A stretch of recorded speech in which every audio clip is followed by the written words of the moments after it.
নমস্কার বন্ধুরা, আমি মৌসুমি ঘোষ, মৌসুমি মিনি কিচেনে আপনাদেরকে স্বাগত জানাই। আমি নিয়ে চলেছি একটি নতুন রেসিপি, পাবদা মাছের ঝাল।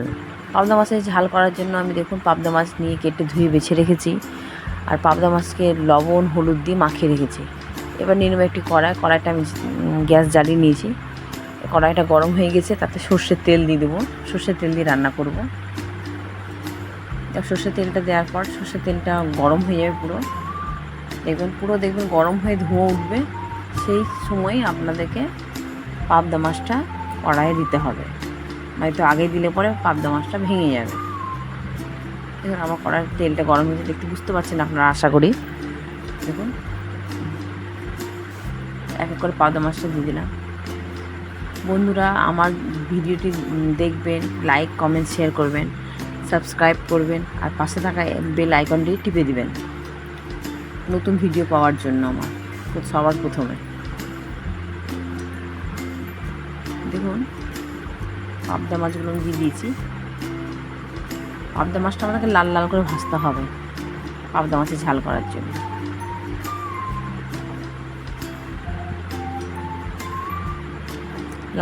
লাল করে ভাজলে জানেন তো কি হয়, ভাজার পর যখন আপনি ঝোলে দেব, ঝোল থেকে যখন মাছটা তুলব, একভাবে এক সাইড দিয়ে মাছটা তুলবেন, দেখবেন একটা করে পাপড়ি ছেড়ে আসবে লম্বা করে। ওইভাবে ভাজলে পর আমার ছেলে মেয়েকে খুব সুন্দর, খেতে ভালোবাসে, পছন্দ করে। দেখুন পাবদা মাছগুলো উল্টে পাল্টে দিয়েছি, এবার তুলে নেব। লাল লাল করে ভাজা হয়ে গেছে।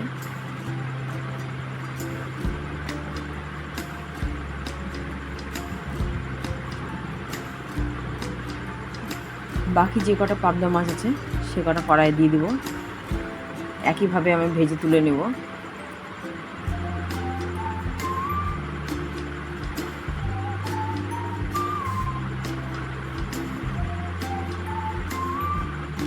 আমি তুলে নিয়েছি সব। এবার ওই তেলের মধ্যে আরেকটু তেল দিয়ে দেবো, সর্ষের তেল।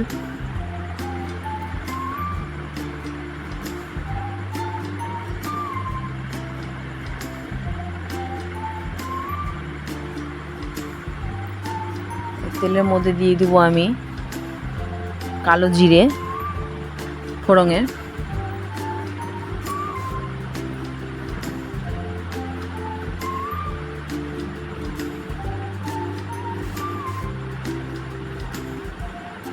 ঝালের ফোড়ন করা হয়ে গেছে। এবার দিয়ে দেবো পেঁয়াজ কুচি, আমি আগে থেকে কেটে রেখেছি। পেঁয়াজ কুচি দিয়ে দেবো। পেঁয়াজটাকে আমাদের লাল লাল করে ভাজতে হবে। দেখুন একটাই পেঁয়াজ দিয়েছি, একটা পেঁয়াজ দিলে হবে।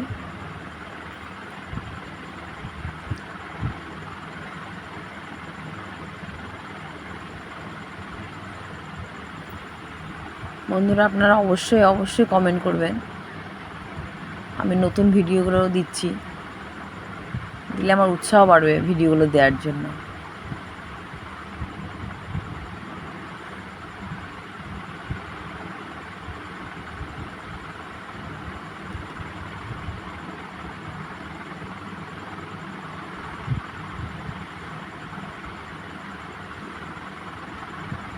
পেঁয়াজটা আমার লাল লাল করে ভাজা হয়ে গেছে।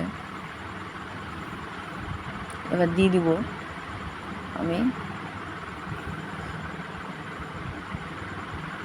1 চামচ রসুন বাটা, ছোটো চামচের, এটা ছিল বড়ো চামচ তো। ছোটো চামচ রসুন বাটাটা আমি একটু তেলে নেড়ে নেবো, কাঁচা গন্ধটা চলে যাবে।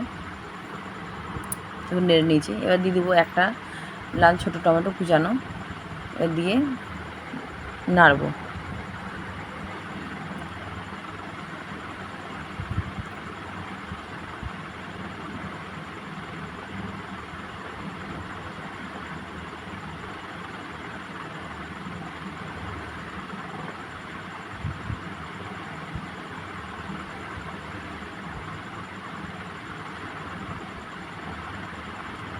টমেটো গলার জন্য দিয়ে দেবো আমি 1 চামচ লবণ, যাতে টমেটোগুলো গলে যায়। একবারে দিয়ে দেবো লবণটা, টমেটো গলে যাবে, ঝোলের জন্য হয়ে যাবে আমাদের। একেবারে দিয়ে দিয়েছি।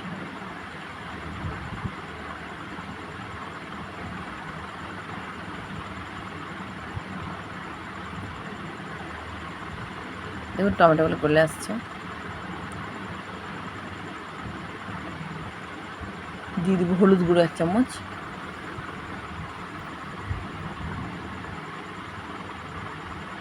আমি একটু নেড়ে নিচ্ছি।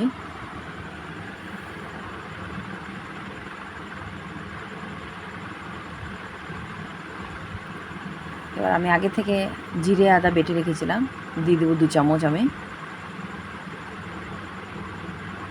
বন্ধুরা সবসময় দেখবেন একটু সিলে বাটার চেষ্টা করবেন, বাটা মশলা রান্নায় আলাদাই টেস্ট হয়।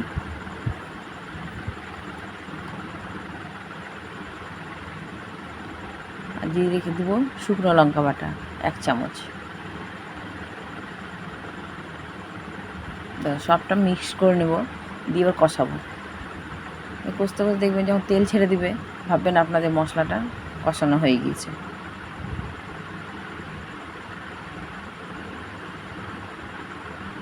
খুন্তি করে টমেটোগুলো একটু ভেঙে ভেঙে দিচ্ছি, যাতে একবার গলে যায় মশলার সাথে।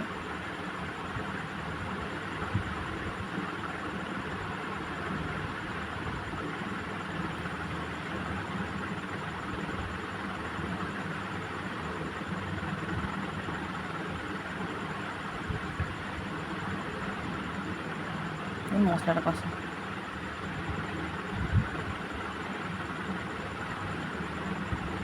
দেখুন, মশলাটা কষানো হয়ে গেছে, তেল ছেড়ে দিয়েছে। এবার দিয়ে দেবো জল পরিমাণ মতো।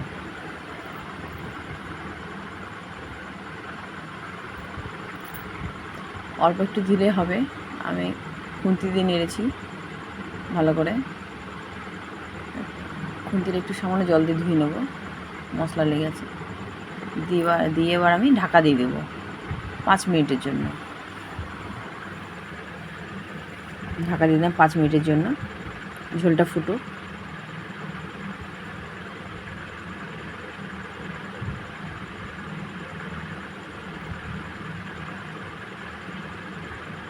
ধরুন 5 মিনিট হয়ে গেছে, ঝোলটা ফুটে উঠেছে আমাদের। এবার মাছগুলো এক এক করে দিয়ে দিব সব।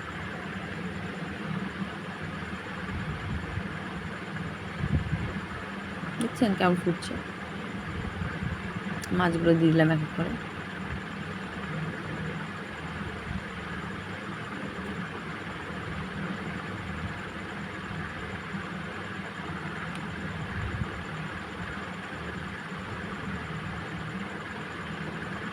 মাছগুলো দিয়ে একটু আমি খুন্তি দিয়ে নেড়ে নিলাম, একটু ছোলা মতো চুপিয়ে দিলাম। মিনিমাম 10 মিনিট একটু ফুটতে দিতে হবে মাছটা।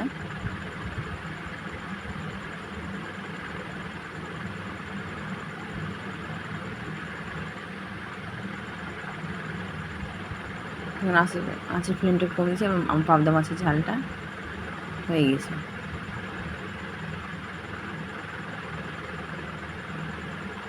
কত সুন্দর লাগছে দেখতে মাছটা, আমার তৈরি হয়ে গেছে পাবদা মাছের ঝাল।